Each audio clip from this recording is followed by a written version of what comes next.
Today on the Matt Walsh Show, Charlie Kirk's memorial shows the best of America, but also brings out the worst in the left. Meanwhile, Jimmy Kimmel returns to the air. He was martyred with a 2-day paid vacation, apparently. Kamala Harris emerges from hiding to hawk her new book, and the attacks against Erika Kirk intensify after her brilliant and moving speech at the memorial this weekend. We'll talk about all that and more today on the Matt Walsh Show.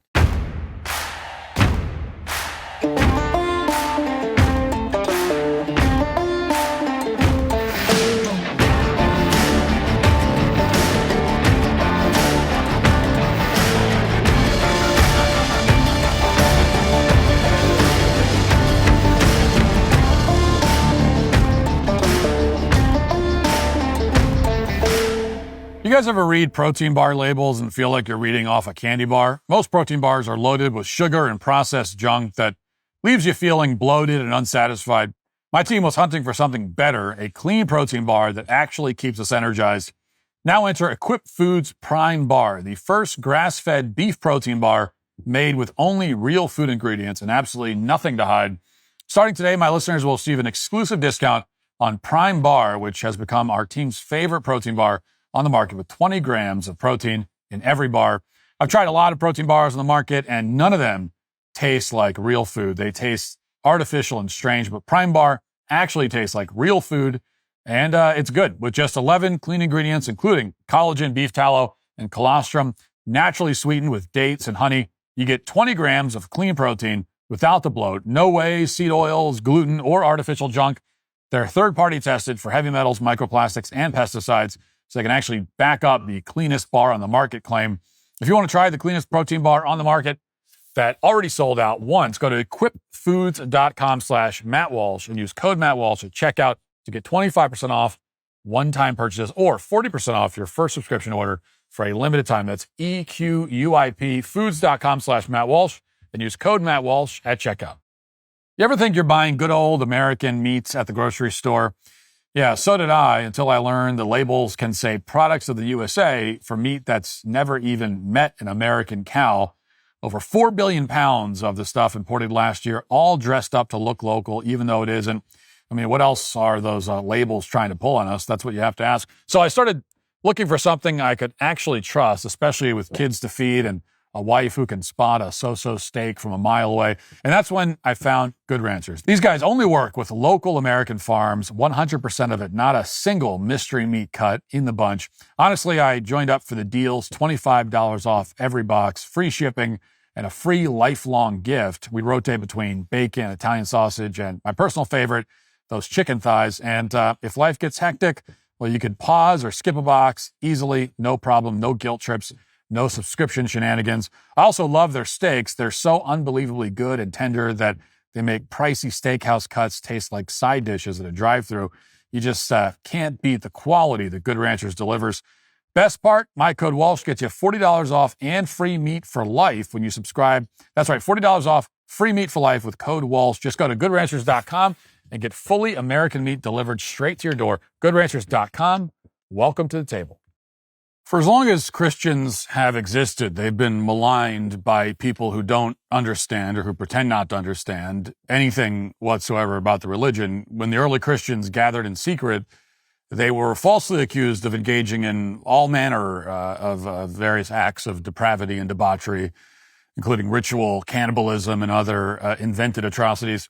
Christianity was a foreign cult in the eyes of its detractors. There was no room for common ground or mutual understanding because its enemies were too confused and horrified by a faith that they didn't comprehend.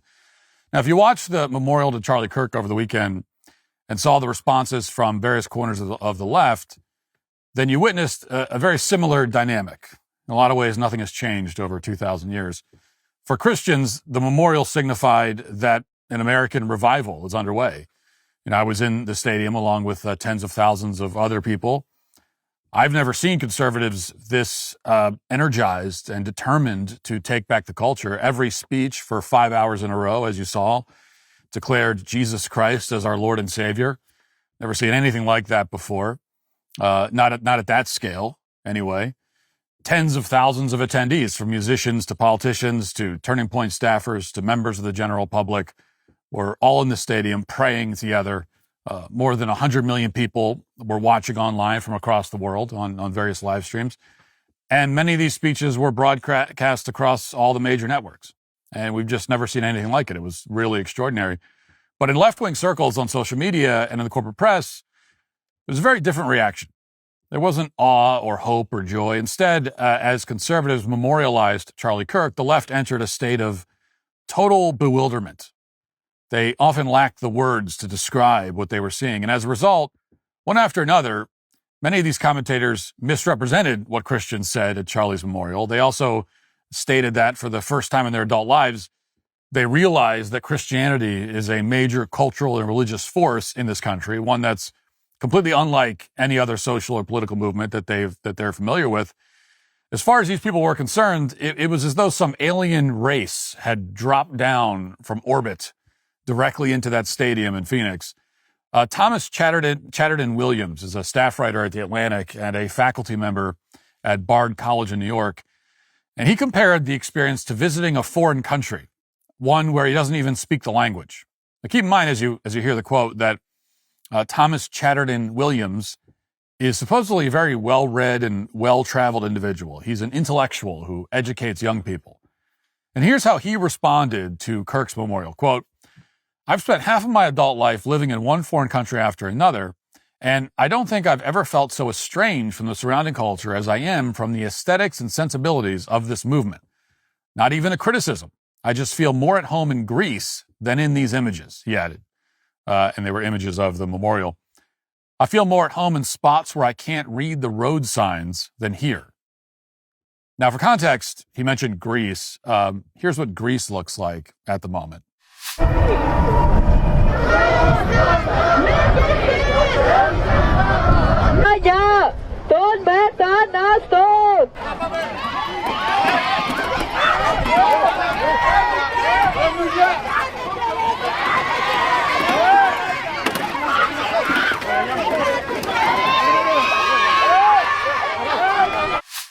Socialists and foreigners are flooding the streets. They're waving flags on behalf of Gaza. There's a graffiti with profanity on the walls, and they're fighting with riot police. That's the state of affairs in Greece, a conquered nation that spent the past few weeks rioting over a foreign land. But if you're a writer for The Atlantic, violence and disorder on behalf of foreign territories is actually the ideal situation. That's what you want. So you want to see in America. On the other hand, the Charlie Kirk Memorial is somehow alienating. It makes staff of The Atlantic feel estranged. The sight of millions of Christians praying peacefully after one of the most prominent Christians in the country was murdered, that's just too much for Thomas Chatterton Williams. And that raises an obvious question. If he feels that way, why doesn't he just leave? He feels like he's in a strange land where he doesn't even speak the language, so why not head over to Greece and join the mob attacking police officers and vandalizing buildings? No one in this country would miss him. Our country would be better off without people like him. Seems like a win-win. But apparently Thomas disagrees. Now, maybe in his next article, which nobody will read, Thomas can explain his reasoning. I don't know. But again, he wasn't the only left-wing commentator, far from it, who voiced this kind of reaction. This was a common sentiment on the left. Dan Williams, a professor at the University of Sussex in the UK, wrote something similar, quote, "Watching the Charlie Kirk Memorial, I'm struck by how extremely culturally distant I feel from this world. Everything about it feels alien. The aesthetics, symbolism, music, rituals, mythology, gurus, ideas, norms. Feels like being exposed to the cultural and symbolic universe of a distant tribe. If I reflect on this, it occurs to me that this feeling must be symmetrical, that they must view the kind of cultural universe I inhabit as similarly alien. In a strange way, despite opposing almost everything about this political project, this reflection makes me feel more empathy for what that project must feel like from the inside." Now, Dan Williams is wrong when he says that this feeling must be symmetrical. Conservatives are exposed to left-wing ideology everywhere we look. I mean, we're used to it. Yeah, it's bizarre stuff, but we're very much accustomed to it. It's infested the schools, the entertainment industry, the media, and so on. We see it all the time. We understand exactly what these people are trying to do, and we reject it. On the other hand, leftists in general have no familiarity with Christianity. They don't encounter the gospel in their daily lives. They hear Jack Posobiec talking about the armor of God And, it's like he's speaking in tongues. They see Erika Kirk forgiving the man who murdered her husband, and they just can't comprehend it. And they come across moments like this from Larry Arnn's speech at the memorial, and they genuinely can't understand what they're hearing. Like it doesn't compute. But this was, to me, just since we're on the subject, one of the most poignant moments from the entire memorial, a moment that doesn't have the same viral, it's not going to go viral like some of the other moments, but I thought it was quite profound. Watch. A good thing is a thing that has being. An assassin is not a thing that has being. The assassin must give up his humanity to destroy something that has being. Charlie lives on. The assassin will die.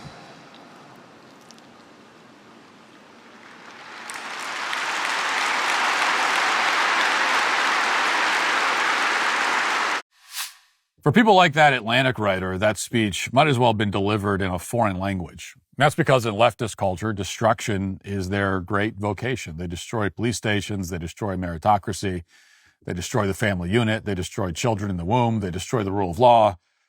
They don't view destruction and violence as a denial of humanity. They view it as their reason to exist. They talk about it as a positive. They use words like dismantle. This is what they want to do. They want to dismantle.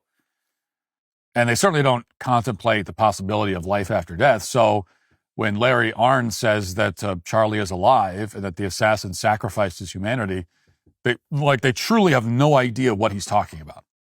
They can't wrap their minds around it. I could go through many, many more messages from leftists where they express their state of total confusion, even more than anger, like just confusion and panic about this memorial service. But here's just one more, which received 2 million views on X. It's a response to Stephen Miller's speech, which was excellent, at Charlie's memorial. Quote, terms like forces of evil, the good, and the virtuous reflect a dualistic worldview that pits good against evil, a stylistic device often used in totalitarian ideologies to mobilize emotions and demonize opponents. In other words, if you use extremely basic concepts like good, evil, and virtue, which are fundamental to Christianity and to morality in general, to any concept of like objective morality, then you're basically Adolf Hitler.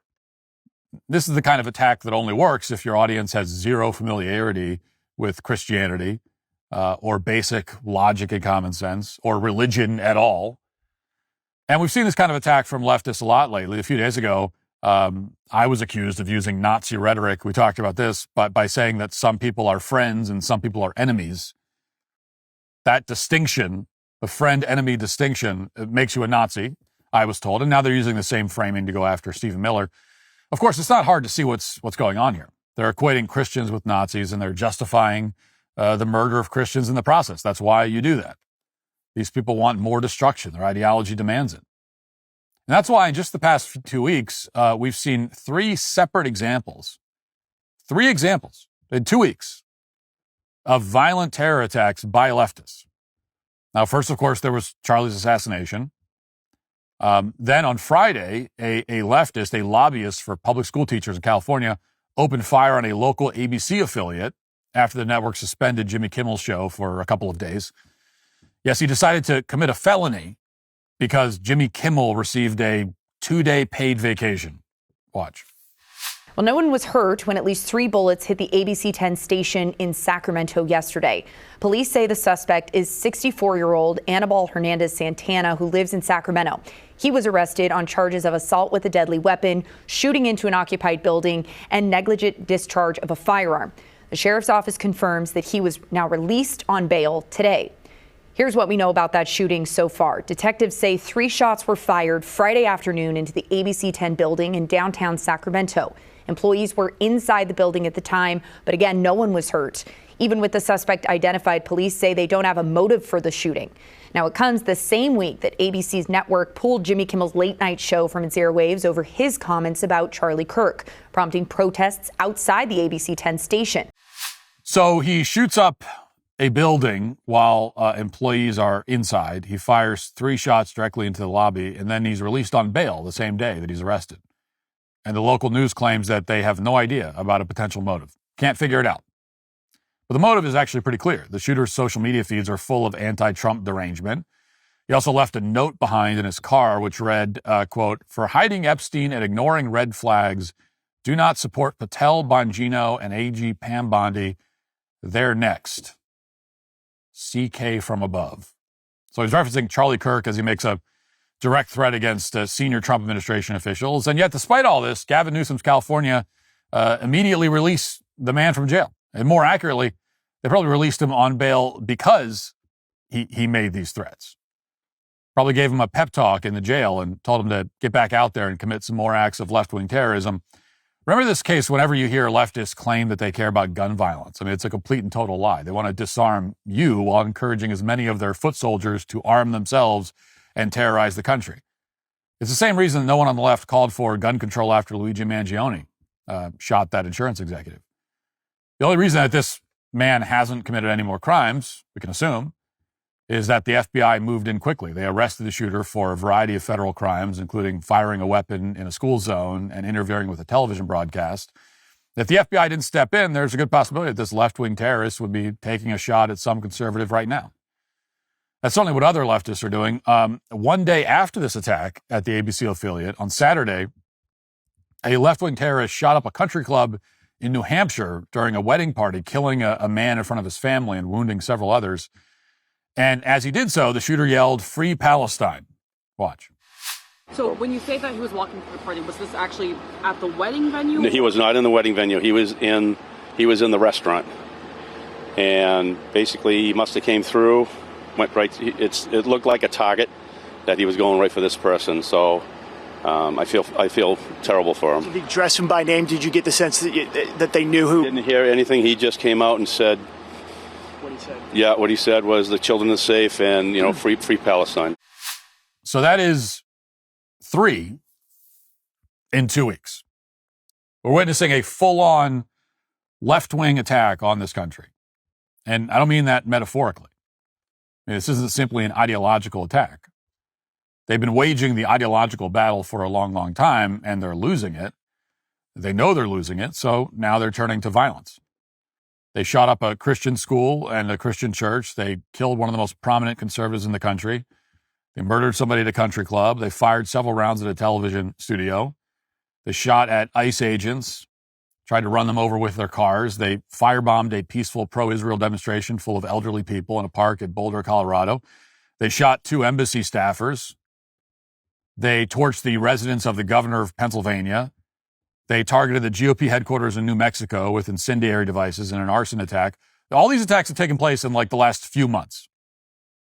And yet there's been no reckoning by the left. They haven't admitted that they have a problem. Instead, by the millions, leftists are celebrating violence.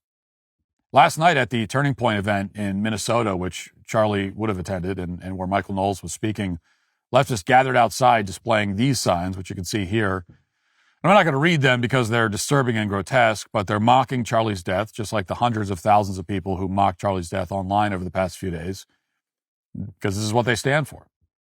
They're clueless about what conservatives want, but they're very clear about their own objectives. Actually, I shouldn't say that. There are some on the left who do grasp exactly what conservatives want, although they don't appear to realize it. Here's one clip from an MSNBC analyst talking about Charlie's memorial. Watch.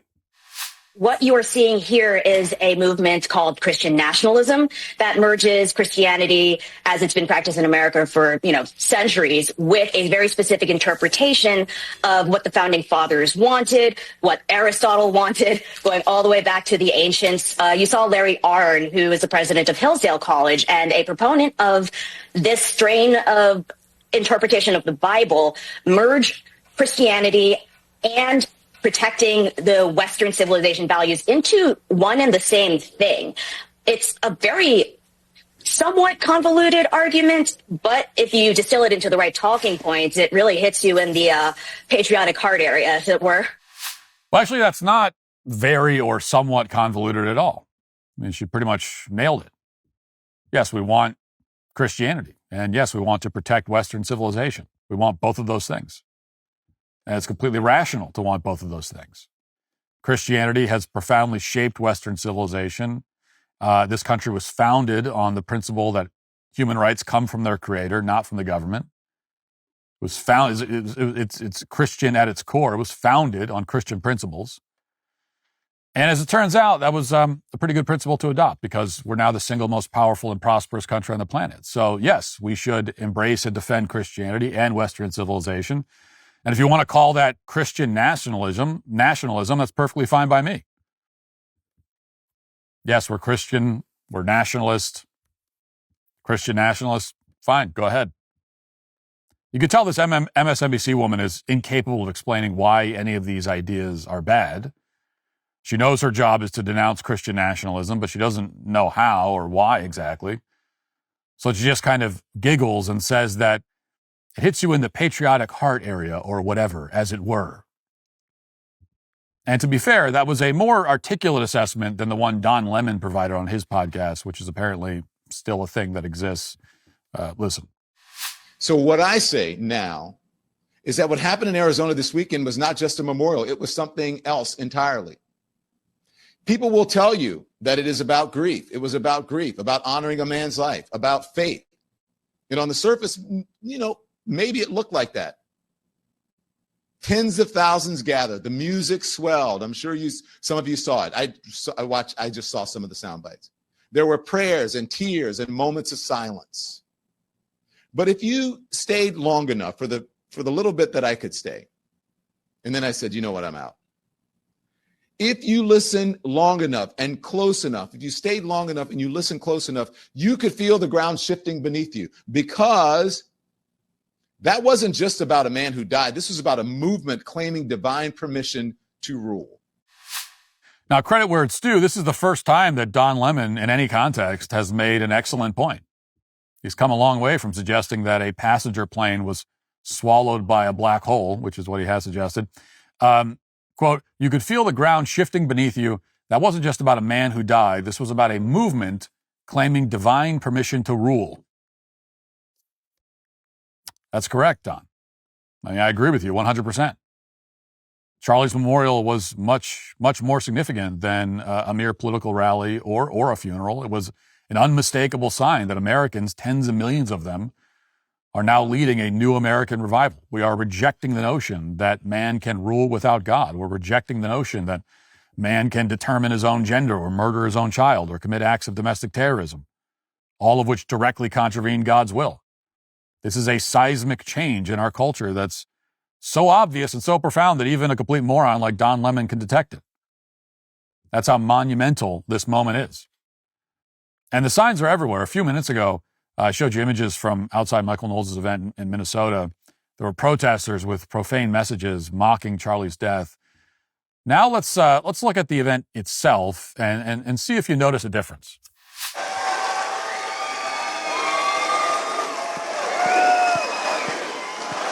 Charlie, Charlie, Charlie, Charlie, Charlie, Charlie, Charlie, Charlie, Charlie, Charlie. Outside, there are a couple of disgusting, unkempt leftist demons who are celebrating murder. Inside, there's a packed house of young people who are motivated more than they've ever been in their lives to save this country. In case it's not obvious, these events are going to continue. The college tours will continue. Charlie's tour won't miss a single date.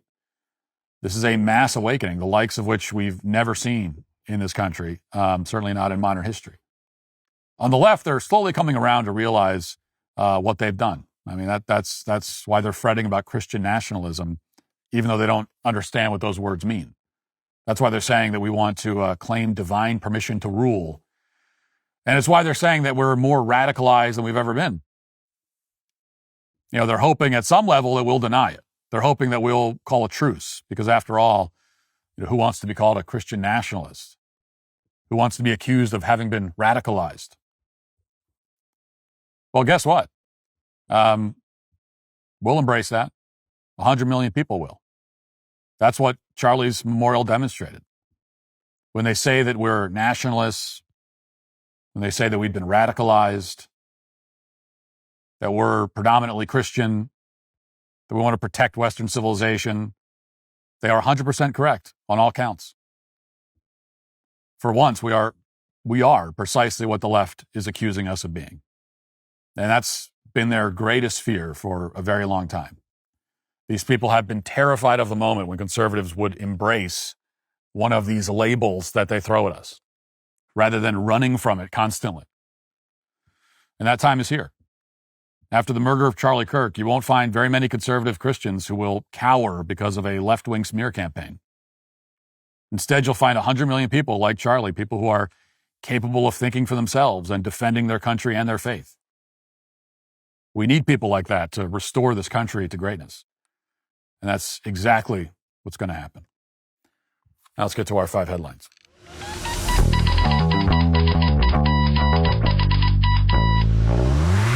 Did you know that roughly 36% of Americans have below average credit scores, which can make borrowing more expensive and difficult? That's where Kickoff can help. Users with credit under 600 grew an average of 84 points in their first year with on-time payments. You can start building your credit right away for just $1 in your first month. The best part is the autopay takes care of everything automatically. So you're building credit even while you sleep without ever having to worry about missing a payment.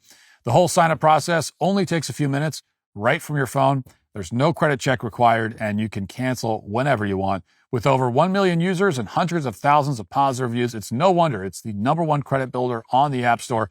Start building credit with Kickoff today, and you can get your first month for as little as $1. That's 80% off the normal price when you go to getkickoff.com/Walsh today. That's Kickoff without the C. getkickoff.com/Walsh. Must sign up via getkickoff.com/Walsh to activate offer. Offer applies to new Kickoff customers first month only. Subject to approval, offer subject to change. Average first-year credit score impact of plus 84 points. Vantage score 3.0 between January 2023 and January 2024 for Kickoff credit account users who started with a credit score below 600, who paid on time, and who had no delinquencies or collections added to their credit profile during the period. Late payments may negatively impact your credit score. Individual results may vary. Nearly half of American adults say they would suffer financial hardship within 6 months if they lost their primary income earner. As a father and husband, I know how important it is to protect my family's financial future if the worst were to happen. And that's where Policy Genius comes in. Policy Genius takes complexity out of life insurance, making it easy to find and purchase coverage that ensures your loved ones have the security they need if something happens to you, whether it's covering everyday expenses, paying off debts, or providing funds that they can invest for long-term growth. The right policy gives you peace of mind. With Policy Genius, you can quickly compare quotes from leading insurers to find coverage that works for both your family's needs and your budget. With Policy Genius, you can find life insurance policies starting at just $276 a year for $1 million in coverage. It's an easy way to protect the people you love and feel good about the future, too. As the country's leading online insurance marketplace, Policy Genius simplifies the life insurance process by letting you compare quotes from America's top insurers with just a few clicks to find the lowest price. Their team of licensed agents walk you through everything step by step, answering questions, handling paperwork, and advocating for you throughout the process so you can make informed decisions about the future. Secure your family's future with Policy Genius. Head to policygenius.com/Walsh to compare free life insurance quotes from top companies and see how much you could save. That's policygenius.com/Walsh. So we mentioned in the opening, I wanted to talk a little bit about that moment where Erika forgives her husband's killer. You, of course, have seen this many times by now, but doesn't hurt to watch it again. And there's a point that I want to make about it. So let's play that clip again. My husband, Charlie, he wanted to save young men just like the one who took his life.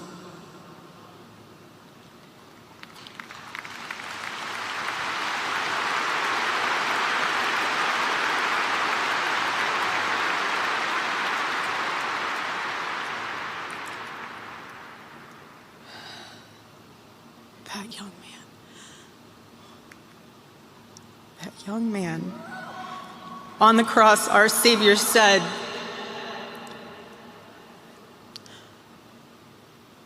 "Father, forgive them, for they not know what they do. That man, that young man, I forgive him.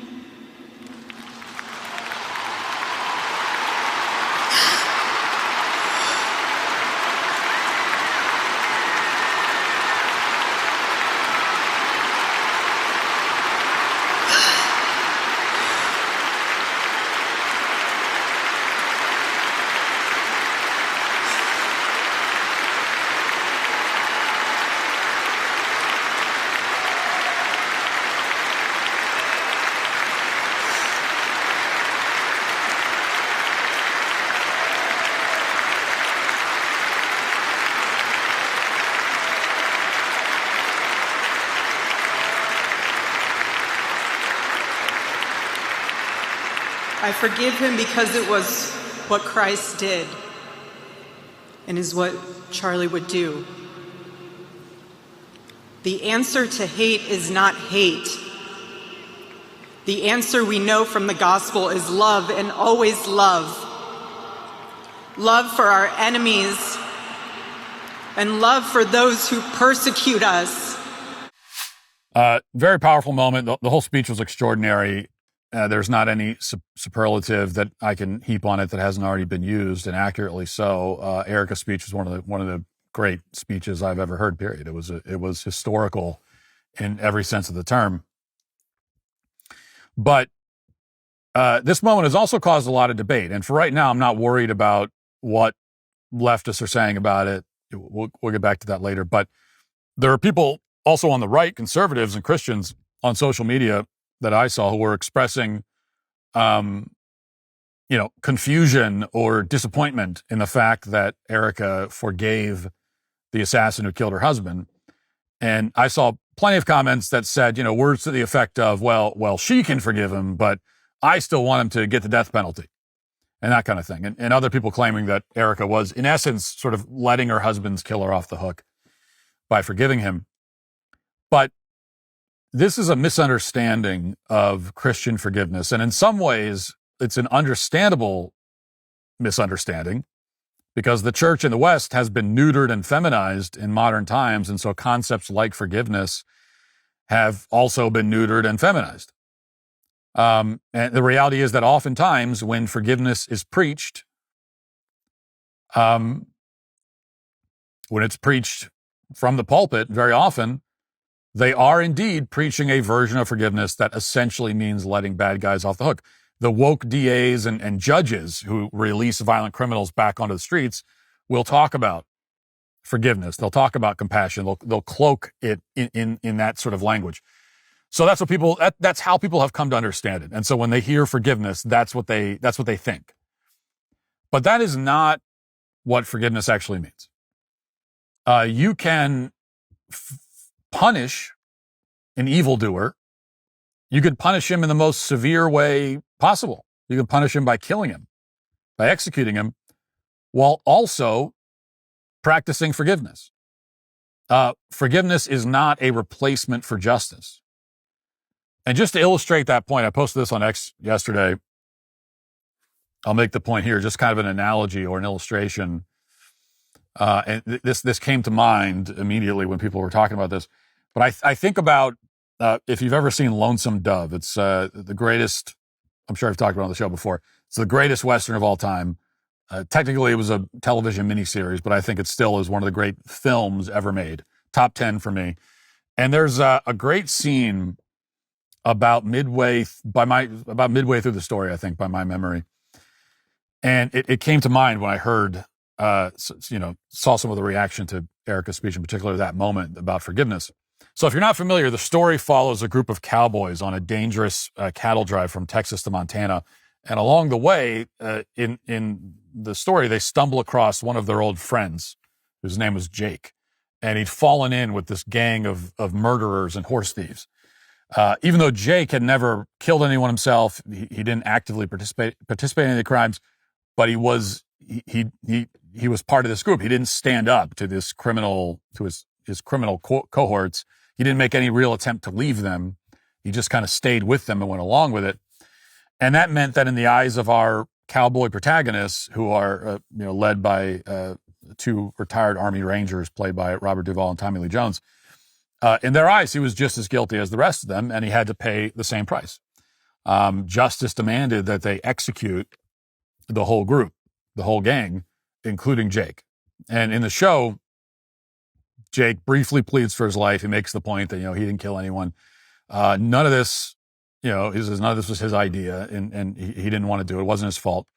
But Robert Duvall's character, Gus, had a simple reply. He said, well, you ride with outlaws, you die with outlaws. I'm sorry you crossed the line, son.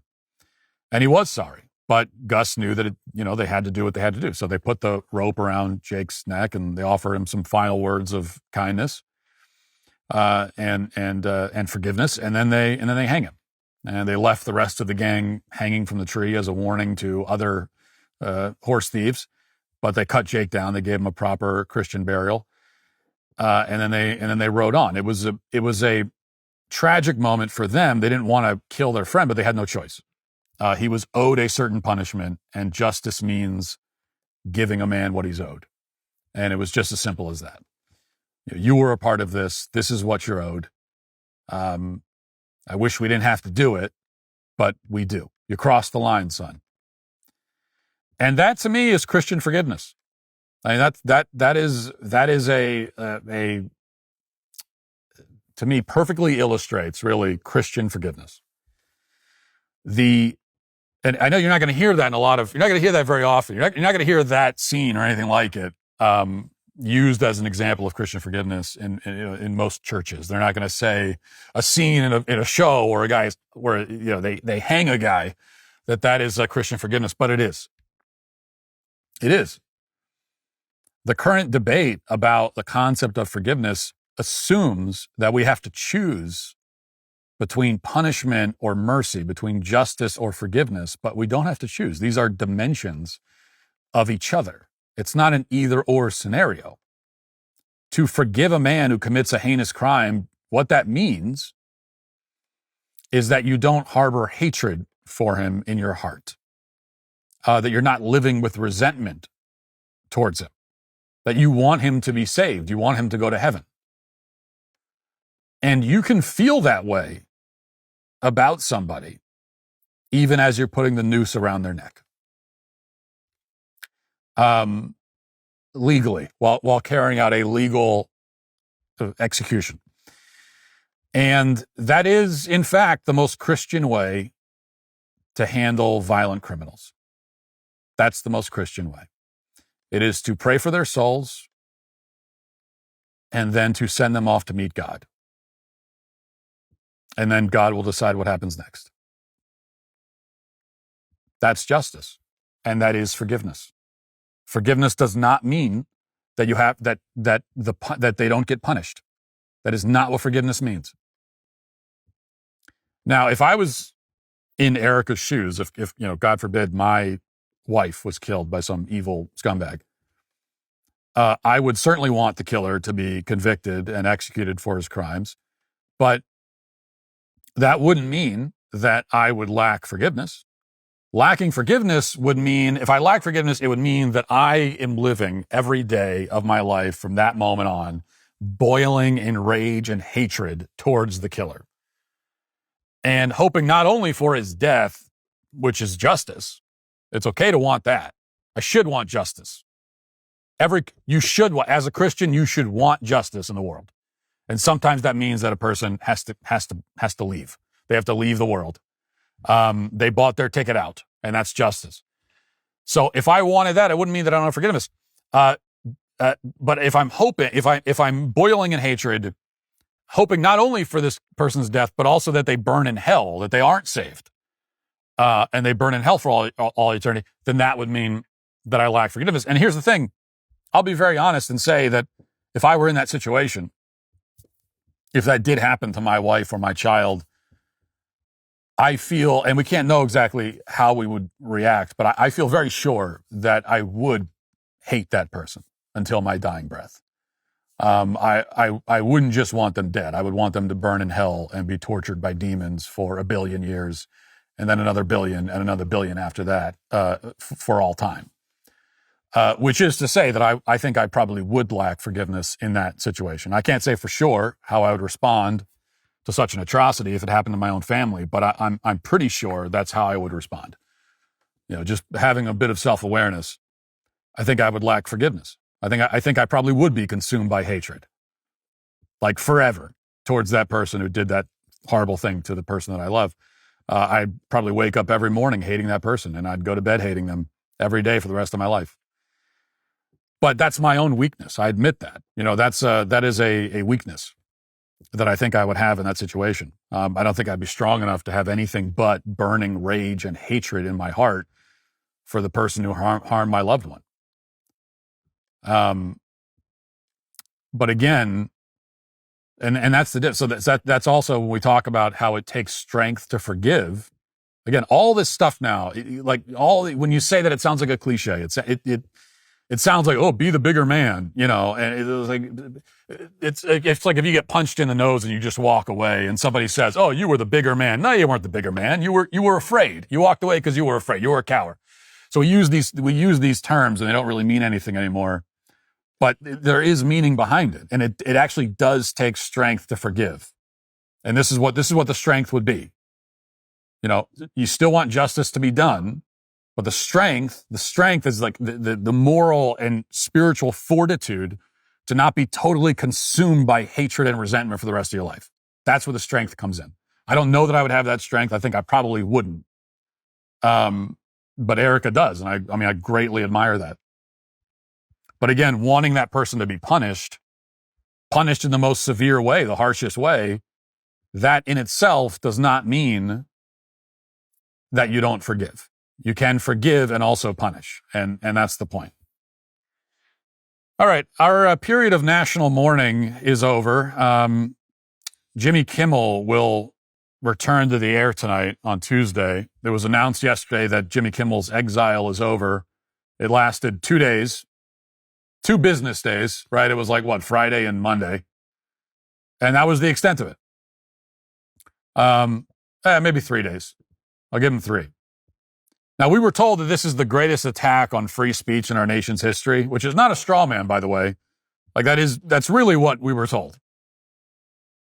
And this is it. It was a 2-day paid vacation. The left's great free speech martyr returns to the air 3 days later. Meanwhile, our free speech martyr is dead. He was actually martyred.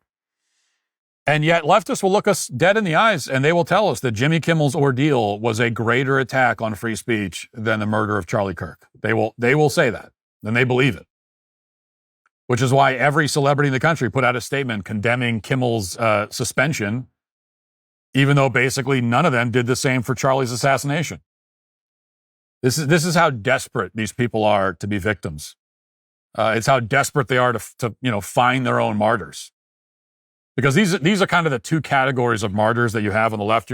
Your martyrs are either Hollywood celebrities who experienced some kind of very brief and ultimately meaningless consequence for saying or doing something despicable, or your martyr is some violent scumbag criminal who died while being detained by police or while being detained by a Good Samaritan on the subway. Those are your martyrs. Is there anyone, on the left, is there any example of somebody who is actually a decent human being who contributed meaningfully to the culture in some way and then was the victim of some kind of violent atrocity and experienced some kind of very severe, punishment for their beliefs? Is there any example of that? I'm sorry, like an actual martyr. I mean, the closest thing you have to a real one is I don't know. Jussie Smollett is the realest martyr they have, I think. Because he was actually at least sort of physically attacked. I mean, he paid the guys to attack him, but still, that's the closest you get. But in any case, Jimmy Kimmel's back on the air, although not on every station. DailyWire reports Sinclair Broadcasting Group doubled down on Monday, saying that despite an agreement reached earlier in the day by ABC and late-night comedian Jimmy Kimmel, their ABC affiliates would not air Jimmy Kimmel Live when it returns to ABC on Tuesday. Sinclair owns nearly 40 ABC affiliates across the country. And while those affiliates will preempt Kimmel's show for the time being, the broadcasting group released a statement indicating that a deal could be reached in the future. Quote, beginning Tuesday night, Sinclair will be preempting Jimmy Kimmel live across our ABC affiliates. Discussions with ABC are ongoing as we evaluate the show's potential return. So Sinclair won't be putting Kimmel back on the air, although it sounds like they eventually will, probably soon. So, good news for Kimmel. He gets his show back, and he still gets to be to play the martyr. He's being martyred even as he continues to do his show. A show that nobody watches or cares about. But, tonight's episode will be the most widely viewed Jimmy Kimmel episode of all time, probably. And he gets to do that and get his $20 million a year, or whatever it is, and also play the martyred victim. So it all worked out pretty well for him. Kamala Harris has emerged from hiding. She's hawking her new book that she, of course, didn't write, obviously. And we can also assume that she probably didn't read it. And that's a situation that these politicians are in when they go around promoting their books, that they're promoting a book they didn't write or read, which is actually pretty normal for them because most of these people spent years in Congress at some point and passing legislation that they also didn't write or read. And then they eventually do the same thing with their memoirs. So there's some symmetry there. So I want to play just this one brief moment from Kamala's conversation with Rachel Maddow last night. There are other clips that are circulating around of this conversation that I'm not going to bother to play. But this moment I will play. This is where Rachel Maddow asks Kamala about Trump's decision to declare Antifa a domestic terrorist organization. Listen. We've also now, in an executive order today, we've got the president describing Antifa, the anti-fascist, it's not even really a movement, the anti-fascist tactics of a portion of the protest movement as a domestic terrorist organization. What is your reaction to those things? What do you think the appropriate response is to things like that? Well, in normal times, we should and could expect that our courts would step in when asked to declare the legality or illegality of what the president is doing. Because, Civics 101, we all know, we designed our democracy through three co-equal branches of government, the executive, the legislative, and the courts. So Kamala's answer is not anything, just a typical word salad. But listen to the framing. It's the framing from Maddow. And this is what they do. When they can't defend the indefensible, they just pretend to be confused. And Maddow acts like she has no idea what Antifa is. And this is the strategy now. They can't defend Antifa outright. At least they can't defend it outright on camera, out loud. So instead, they just deny its existence. Instead, they just do this, Antifa? What is that? Who's ever heard of Antifa? What do you mean? Antifa? I've never, Antifa? What is Antifa? Is that a prescription drug? Antifa? No, I've never heard of it. No idea. What is this Antifa thing you speak of? This is the tack that they're all taking. And and Maddow, of course, is not alone. Here's Chuck Todd, for example, with the exact same talking point. Listen. It's going to be this executive order where they're going to try to create a new classification for anybody on the left who opposes Trump as somehow a member of Antifa and a terrorist. Yeah. Yes. Like, this is coming.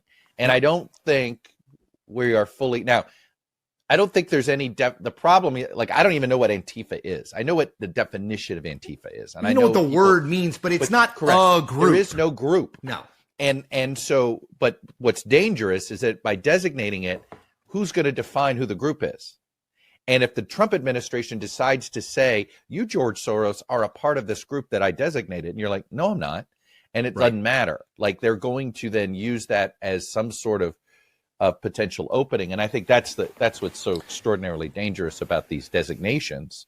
Like what he did with, look, he's sort of testing the theory of this case with what he's doing with Venezuela and sort of designating this sort of, well, they're narco-terrorists. Narco-terrorists. And somehow It allows, by the way, he's using the AUMF of course, as their legal cover on this, which of course is just 20-odd years old. So far removed from what the AMUF was meant to be. I don't even know what Antifa is. It's dangerous to designate a group when you can't define it. Oh, really, Chuck? Did you say the same thing when the Biden administration declared that white nationalists are the greatest domestic terror threat in the country? Now, white nationalists, there's a group that isn't actually a group and that nobody can really define. Democrats have been railing against them for years, but what is a white nationalist? Is it just any nationalist who happens to be white? Or is it something more than that? They can't say. Yet they demonize that group, which isn't really a group. Antifa, on the other hand, is a group. It's an actual group. They participate in organized criminal activity. There's even a book called the Antifa Handbook. Okay, when your group has a handbook, it's a pretty good indication that that's a group. Pretty good indication that your group exists is if it has a handbook. Which is exactly why when I say Antifa, or when Trump says it, everyone knows what he means. You can immediately picture, now you can pretend you don't, but you can immediately picture that in your head, right down to like the uniform. And if I'm out somewhere and I tell you that Antifa showed up, you know what that means. And you know what probably happened as a result of Antifa showing up. Now, on the other hand, if I were to use one of the leftist boogeyman terms, you'll have no idea what I mean. If I tell you that the far right showed up or white nationalists showed up, you don't know what to picture in your head. Does that mean that somebody in a pointy white hat showed up and started burning a cross? Does it mean that a Nazi in full dress uniform showed up? Or does it mean that like a Christian grandmother showed up and started praying the rosary? It could be any of those things. Well, it's definitely the third, actually. It's definitely the third because the other two don't exist in this century. But you get my point. I mean, the terms that they use don't mean anything. Antifa, on the other hand, that means something. And,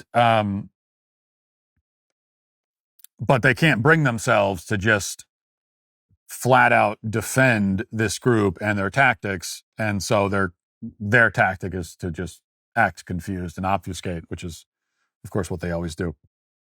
This podcast is brought to you in part by Stash. Here's a secret. The best time to start building your financial future is always now. With Stash, you can grow with confidence no matter the market.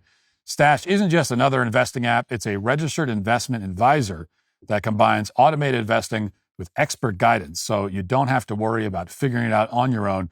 You can choose from personalized investments or let Stash's award-winning smart portfolio do the work for you. With Stash, investing doesn't feel like gambling. It's simple, smart, and stress-free, so your money can finally start working as hard as you do. Get access to world-class financial advice with personalized guidance for just $3 monthly. Stash has already helped millions of Americans reach their financial goals. Don't let your money sit around. Put it to work with Stash. Go to get.stash.com/Walsh to see how you can receive $25 towards your first stock purchase and to view important disclosures. That's get.stash.com/Walsh. Paid non-client endorsement, not representative of all clients, and not a guarantee. Investment advisory services offered by Stash Investments, LLC, an SEC-registered investment advisor. Investing involves risk. Offer is subject to T&Cs. Our very own Mary Margaret Olohan takes you where no journalist has ever gone before, inside the most classified Air Force base in America, home to 19 B-2 stealth bombers. On June 21st, 7 of those bombers launched Operation Midnight Hammer, dropping over 420,000 pounds of bunker-busting bombs to obliterate Iran's nuclear program. 37 hours later, the mission was accomplished. Only the DailyWire got exclusive access to the pilots, the base, and the cockpits. The result is our brand new short documentary, How to Win a War in 37 Hours, streaming free right now at dailywire.com. Take a look. A short time ago, the U.S. military carried out massive precision strikes on the 3 key nuclear facilities in the Iranian regime. Very claustrophobic. 7 B-2 stealth bombers took off loaded with 420,000 pounds of advanced bunker-busting bombs and ammunition. But how did they pull this off?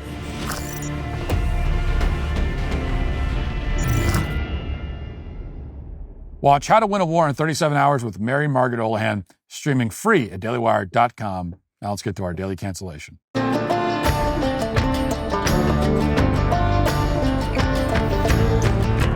We've talked on the show today about Erika Kirk's powerful address at Charlie's Memorial, but not everybody appreciated it, as you know. Many on the left have been viciously attacking her for the last 2 weeks, and especially over the past couple of days after her speech at the memorial. So for our daily cancellation today, I want to play a few examples of these attacks because it's important for you to know what we're up against. And we are up against the sorts of people who ruthlessly mock and condemn a grieving widow and feel absolutely no remorse about doing so. These are not fringe voices either. I wish they were. I wish I could say that only a very few random leftists have attacked Erika and that those random voices were widely condemned by all the normal, decent leftists who would never dream of insulting a young widowed mother whose husband was shot in the throat on camera less than 2 weeks ago. I wish I could say that, but that is not the case. These are not fringe voices. They are not widely condemned on the left.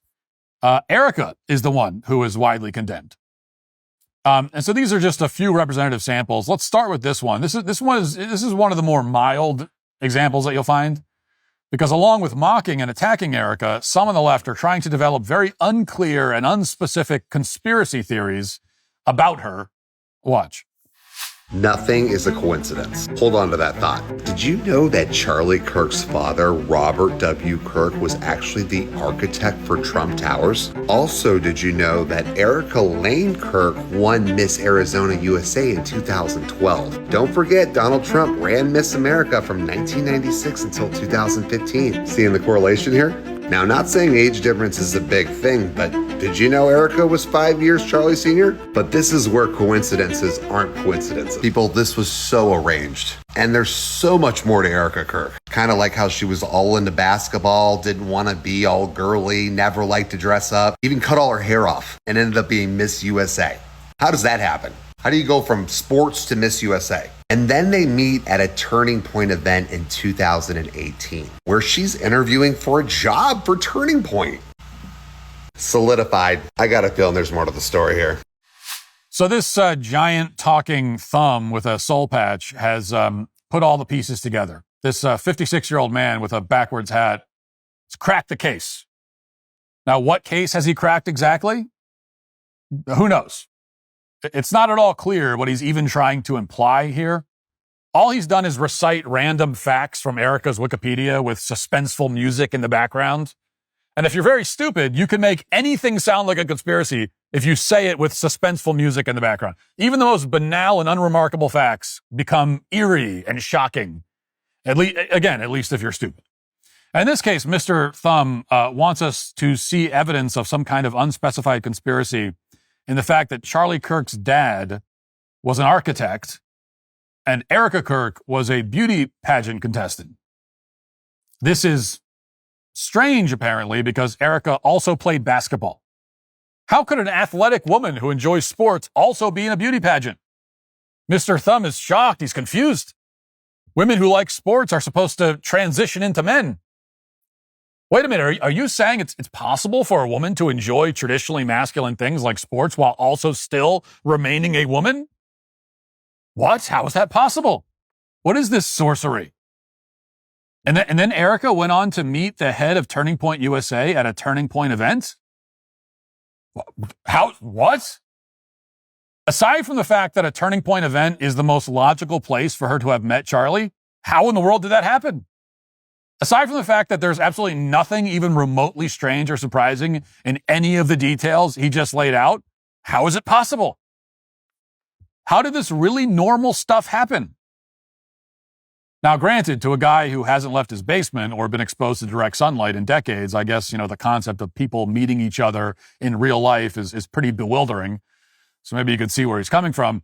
But as I said, that was by far one of the more mild anti-Erika videos. It gets much worse than that. And I do think, again, it's important to highlight some of these because we have to know what sort of people we're dealing with. And with that in mind, here's a very brief montage of some of the more vile entries in this genre. Watch.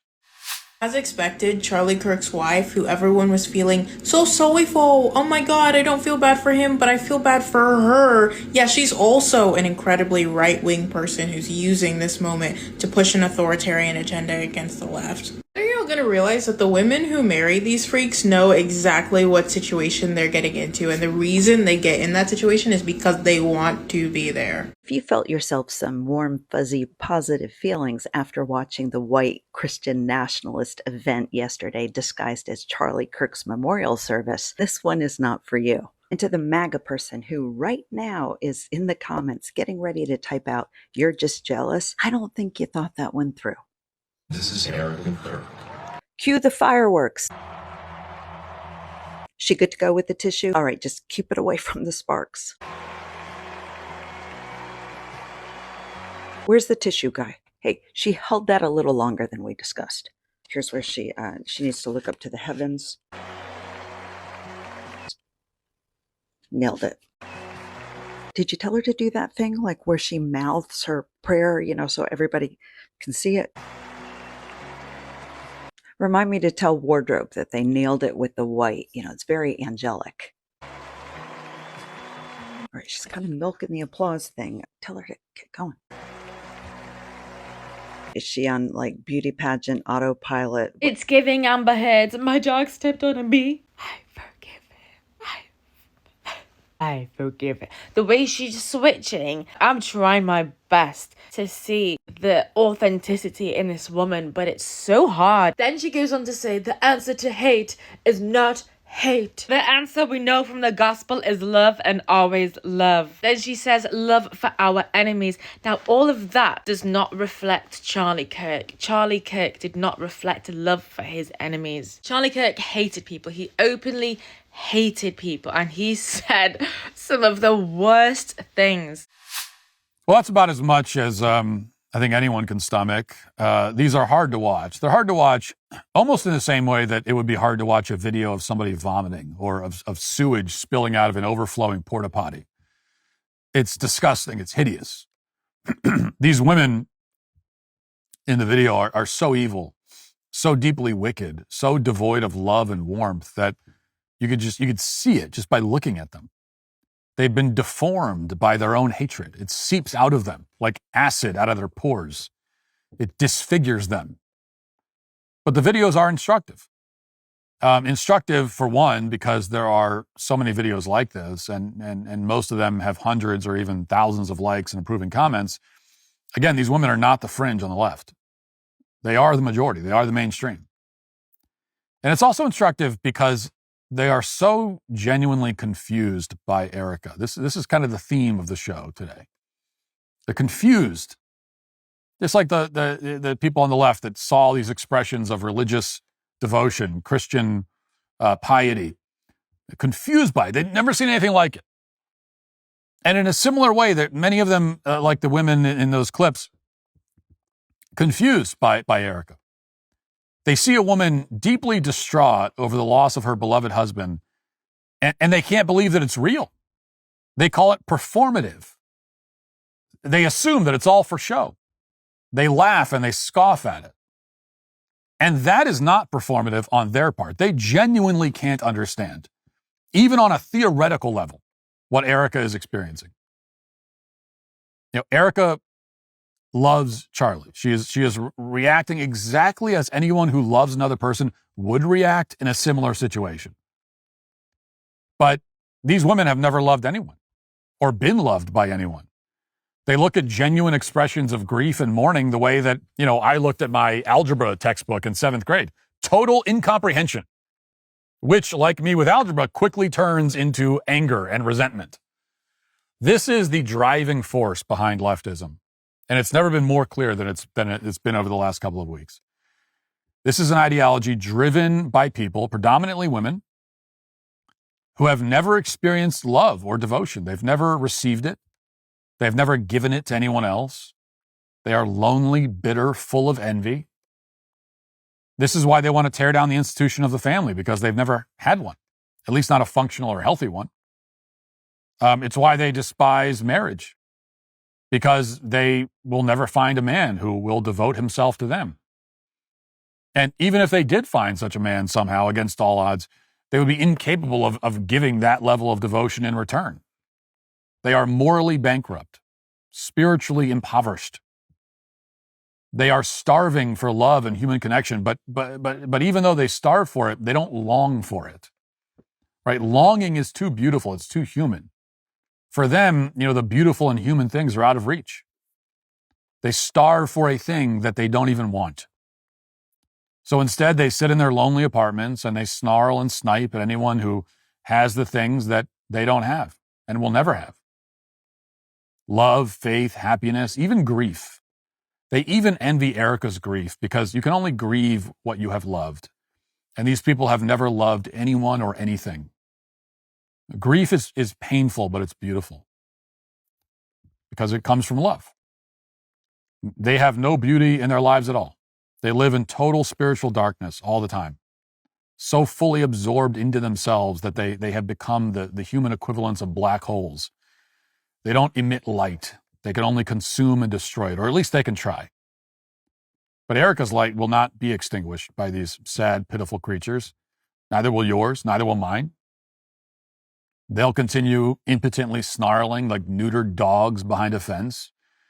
And we will live our lives of love and faith. We will eventually die, and our loved ones will remember us and tell stories about us, carry on our legacies. They will die, and only their cats will mourn them until someone else comes along to fill the food bowl, and then even their cats will forget that they exist. And that's what they're actually so upset about. And that is why they are all today canceled. That'll do it for the show today. Thanks for watching. Thanks for listening. Talk to you tomorrow. Have a great day. Godspeed.